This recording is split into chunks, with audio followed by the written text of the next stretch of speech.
नमस्कार बच्चों, आज हम लोग बिहार बोर्ड के 12वीं कक्षा के पोएट्री सेक्शन का topic my grandmother's house, जिसको लिखा है कमला दास, उसको पढ़ने जा रहे हैं।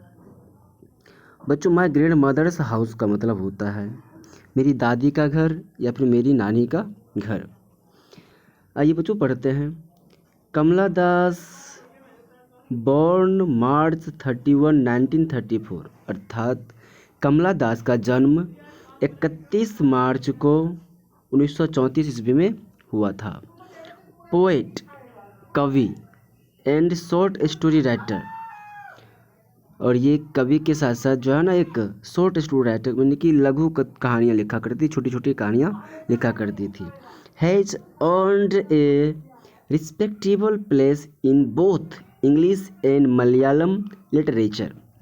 बच्चों, कमला दास जो है ना एक सम्मानित जगह प्राप्त किया था। किस किस में? अंग्रेजी साहित्य में भी और मलयालम साहित्य में भी। बच्चों, आपका यहाँ से एक ऑब्जेक्टिव भी बनता है कि कमला दास जो है ना has earned A respectable place in dash and dash, तो वो इंग्लिश एंड मलयालम दोनों में। हर ऑटोबायोग्राफी पब्लिश्ड इन 1976, उनकी जो ऑटोबायोग्राफी थी। बच्चों, ऑटोबायोग्राफी का मतलब होता है खुद के बारे में खुद ही लिखना, है ना, उसी को क्या बोलते हैं हम लोग? ऑटोबायोग्राफी। तो कमला दास की जो ऑटोबायोग्राफी थी बच्चों, वो 1976 ईस्वी में क्या हुई थी? पब्लिश की गई थी, प्रकाशित की गई थी।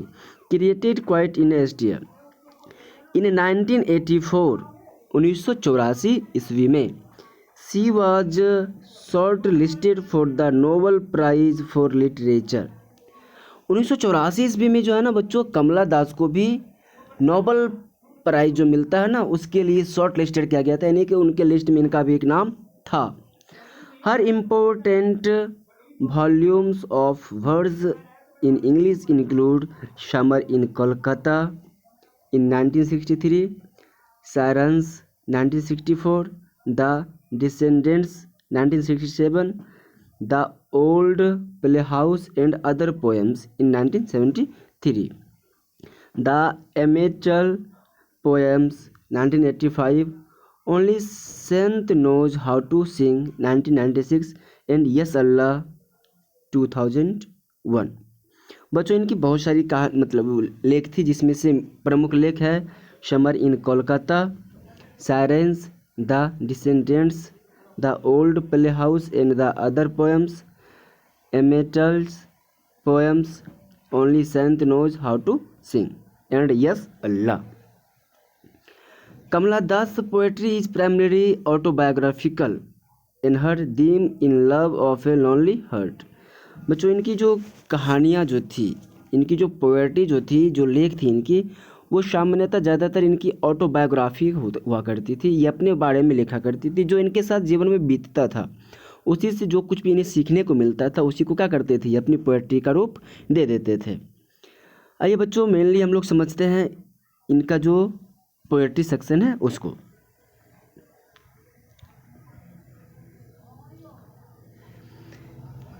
कहती है देयर इज हाउस, कि एक घर है, now far away where once I received love.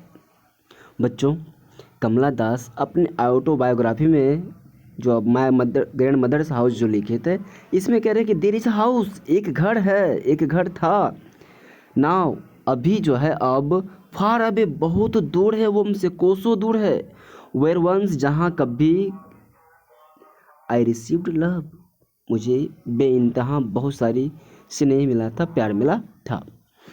That women died, और जो औरत मुझे प्यार दिया करती थी ना, वो औरत आज मर चुकी है। बच्चों, कहना ये चाह रहे हैं कि एक घर है जहाँ इन्हें बचपन में बेइंतहा प्यार मिला था, वह घर आज इनसे कोसों दूर है, और वो जो इन्हें प्यार देती थी ना औरत, वो औरत इनकी दादी जो थी, यानी जो इनकी नानी थी या दादी थी, वो भी क्या हो चुके हैं, मर चुके हैं। The house withdraw into silence. आज वो घर बिल्कुल शांत पड़ गया होगा, घर में बिल्कुल सन्नाटा होगा, क्योंकि वहाँ पे ये और इनकी दादी दो ही लोग रहते थे।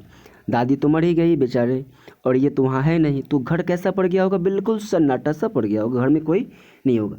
स्नेक मूव्ड, कहती है सांप जो होंगे ना वो क्या कर रहे होंगे, घूम रहे होंगे। कहाँ? Among books I was then too young to read. कह रहे हैं कि बच्चों वहाँ अभी जो घर सन्नाटा पड़ा हुआ है, वहाँ जो किताबें रखी हुई है, बहुत सारी किताबें। बच्चों एक होता है बिटवीन और एक होता है एमंग। बिटवीन का प्रयोग हम लोग करते दो के बीच के लिए, और एमंग का प्रयोग करते दो से अधिक के बीच के लिए। तो कह रहे हैं कि बहुत सारी जो किताबें जो थी जब मैं बहुत छोटी थी, जिसे मैं पढ़ नहीं पाई थी ना, उन किताबों के बीच शायद सांप घूम रहे होंगे, सांप भ्रमण करने होंगे। In my blood turned cold like the moon. और जब कवित्री उस चीज़ को क्या करते हैं, अपने माइंड में लाते हैं, मेमोरीज में लाते हैं, याद करते हैं, तो इनकी जो रक्त जो है ना बिल्कुल ठंड पड़ जाती है उस चांद की तरह। How often I think of going, कहते हैं कई बार मैंने सोचा कि क्यों ना वहाँ जाया जाए, वहाँ जाऊँ और देखूँ आखिर वहाँ पे हो क्या रहा है, क्या है, कैसे है, नहीं है। देयर, वहाँ जाने की बात कर रहे हैं। टू पियर, बच्चों पियर का मतलब होता है लुक, छुप के झांकना, झांक के देखना।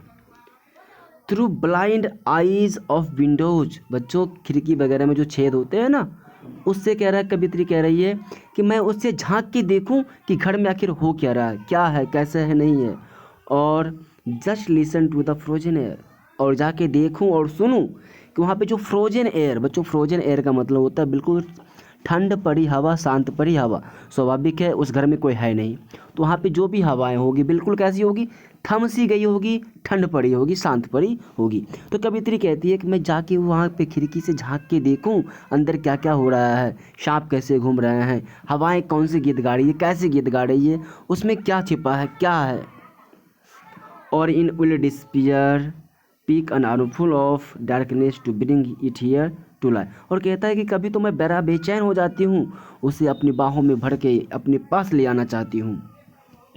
आगे देखिए क्या कहते हैं, behind my bedrooms door like a brooding dog. बच्चों ब्रोडिंग डॉग जो होता है ना, एक वो वेस्टर्न कुत्ता होता है जो इंसान की फीलिंग को समझ लेता है। वो कब उससे भूख लगी, कब किस चीज़ की ज़रूरत होती है, बिल्कुल इंसान की तरह। एक पल के लिए इंसान तो इग्नोर भी कर देता है, लेकिन ये ब्रोडिंग डॉग जो होता है ना, हर चीज़ को वो अच्छे से समझता है। तो कह रहा है कि बिहाइंड माई बेडरूम्स डोर, मेरी जो बेडरूम थे जहाँ पे मैं सोया करती थी, आराम किया करती थी, उसके डोर के पास एक ब्रोडिंग डॉग खड़ा हुआ करता था, है ना। You can not believe darling, वो जो डार्लिंग का मतलब होता है प्रियतम, सबसे सुंदर जो अपनी लाइफ में जो लगता है मुझे, उसी को हम लोग क्या बोलते हैं, डार्लिंग बोलते हैं। तो कह रहा है कि प्रियतम, यू कैन नॉट बिलीव, तुम्हें विश्वास नहीं होगा, क्या तुम इसे विश्वास कर सकते हो, कैन यू, क्या तुम कर सकते हो, तुम्हें ऐसा विश्वास है, that I lived in such a house, कि कभी मैं ऐसे घर में रहा करती थी जहाँ मुझे बेइंतहा प्यार मिला था, जहाँ पे ये सारी चीज़ें थी। एंड वॉज प्राउड, और मुझे बड़ा ही गर्व था। एंड लव्ड, और बड़ा ही स्नेह मिला था मुझे वहाँ से। I who have lost my way and beg now at strangers door to door. देखिए बच्चों अब क्या कहते हैं कवित्री लास्ट लाइन में, कि मुझे वैसे घर में जहाँ मैं बचपन में रहा करती थी, जहाँ मुझे बेइंतहा प्यार मिला था, उस पर मुझे प्राउड था, गर्व था।